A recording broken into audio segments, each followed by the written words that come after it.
Salut tout le monde et bienvenue sur ma chaîne, j'espère que vous allez bien. Vous avez vu dans le titre de la vidéo aujourd'hui, on va parler de pourquoi vous économisez si peu. Donc cette vidéo elle vous concerne si vous avez fait des efforts et que vous n'avez pas dépensé trop, vous avez l'impression d'avoir contrôlé vos dépenses mais finalement vous avez pas économisé tant que ça. D'après vos calculs vous auriez pu économiser beaucoup plus. Vous comprenez même pas où est passé votre argent. Pourquoi est-ce qu'il vous reste si peu à la fin du mois? Dans cette vidéo je vais vous dire en fait les principales causes, et vous pouvez être concerné par une ou plusieurs causes qui font que vous ne contrôlez pas votre argent et qui font que vos économies soient encore si faibles même avec vos efforts. C'est parti. Raison numéro 1, c'est que vous n'êtes pas en train de compter. Je vous ai toujours encouragé à faire ça, c'est-à-dire il faut garder un compte de combien d'argent on a sur son compte. Je vais vous donner une astuce hyper intéressante, c'est que c'est compliqué d'avoir un compte à l'euro près.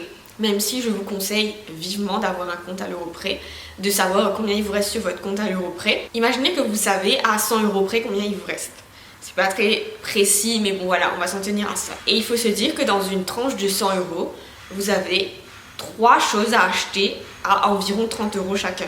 Je sais que c'est pas le calcul exact, mais pour arrondir, on va dire 30 €, sachant que par exemple, vous pouvez faire une dépense à 32 et une autre à je sais pas, 27 par exemple. Pour avoir une idée de combien vous dépensez, dites-vous ça. Dites-vous qu'à chaque fois que vous dépensez 25-30 €, vous êtes en train d'enlever une case. C'est comme si un peu le nombre de vies dans un jeu vidéo, c'est comme si quand vous aviez prévu de dépenser 100 €, vous aviez 3 vies. Vous avez dépensé 25 €, bah vous n'en avez plus que 2. Pour moi en fait, penser par tranche de 50 €, c'est beaucoup trop.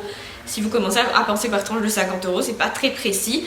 De plus que en ce qui me concerne, en fait, les dépenses que je fais, c'est plus proche de 30 € que de 50 €. Donc ça veut dire que si vous dépensez 50 €, vous pouvez enlever 2 vies, même si vous n'avez pas dépensé 2 fois 30, 60 €. Raison numéro 2 pour laquelle vous n'avez pas encore économisé assez, c'est parce que vous n'avez pas fait votre liste de priorités. La liste de priorités, c'est une liste qui est écrite, que ce soit sur votre téléphone, sur un morceau de papier, sur un tableau. Si vous n'avez pas une liste, c'est que vous n'avez pas de priorité. Et toutes vos priorités ne pourront pas être réalisées le même mois, à moins que vous gagniez un salaire très confortable.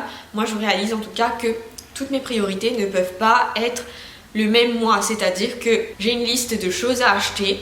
Je sais que je ne peux pas me permettre de tous les acheter le même mois, mais j'ai toujours une liste et je sais que si c'est pas dans cette liste-là, c'est pas une priorité. Dans la mesure du possible, j'essaye d'acheter 2 à 3 choses qui sont sur ma liste de priorités pour le mois.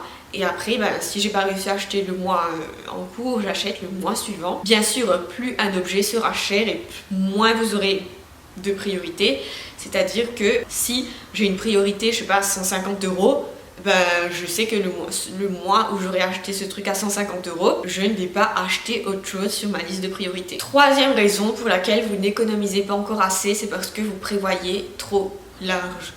Je sais qu'il y a des gens qui se disent voilà, je peux épargner telle somme d'argent. Ils n'ont pas étudié vraiment la question, ils n'ont pas étudié leurs dépenses. Par exemple, si vous avez décidé de mettre, je sais pas, 200 € de côté, vous n'étudiez pas si vous pouviez en mettre plus ou pas.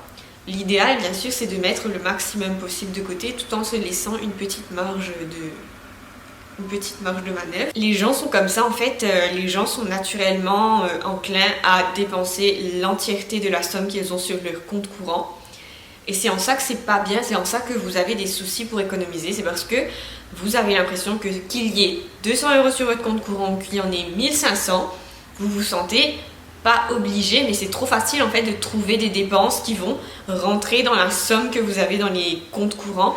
Vous avez l'impression d'avoir beaucoup de liberté. Quatrième raison pour laquelle vous n'arrivez pas à économiser suffisamment, vous n'avez pas trouvé le système adapté à votre comportement d'achat. Je vous ai expliqué qu'il y a 2 choses à faire. Si vous êtes quelqu'un qui gère bien les espèces, ne gardez pas votre CB sur vous où que vous alliez.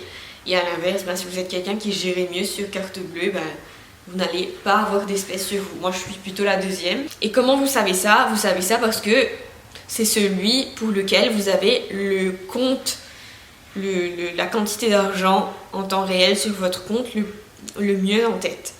Donc plus vous arrivez à garder en tête la somme et plus ce système-là est fait pour vous. Moi, j'arrive pas, par exemple, si j'ai des espèces, Je ne sais pas en temps réel combien j'ai d'espèces sur moi, surtout qu'il y a des pièces et des billets. C'est pas débile du tout, c'est juste une façon d'envisager les choses. Et enfin, 5e raison pour laquelle vous n'économisez pas assez, c'est parce que vous avez trop de dépenses imprévues. Je sais que c'est faisable d'avoir beaucoup de dépenses imprévues. On peut avoir une panne, on peut avoir un problème avec l'appartement. Le problème, c'est pas les choses qui vous arrivent, c'est la manière dont vous prévoyez de réagir à ces choses-là. Soit vous avez un problème parce que vous enlevez des événements qui sont prévisibles et vous les prenez pour des événements imprévisibles. Exemple typique, les impôts locaux. Il y a beaucoup de gens en fait qui oublient qu'il faut prévoir des sous pour les impôts locaux. Il y a des choses en fait que vous pensez imprévisibles qui sont en fait très prévisibles et que vous n'avez pas calculé ou vous ne vous êtes pas assis et vous n'avez pas réfléchi là-dessus. Je recommande toujours d'avoir un fonds d'urgence et c'est à ça que ça sert. Un fonds d'urgence, c'est un compte ou une enveloppe, ça peut être quelque chose de physique, où vous avez une somme prête pour les urgences et les imprévus. Mais que pour les imprévus, pas pour les trucs qui sont prévisibles et que vous n'avez pas prévus. Comme les pannes, comme les soucis de santé, les urgences à proprement dit, ça peut être la maison ou autre chose. Cette enveloppe-là, idéalement, elle est plus proche de 1000 € que de 500 €. 1000 €, c'est bien pour un fonds d'urgence, c'est à peu près correct. C'est d'ailleurs en fait le premier endroit où vous devez diriger votre argent quand vous commencez à économiser.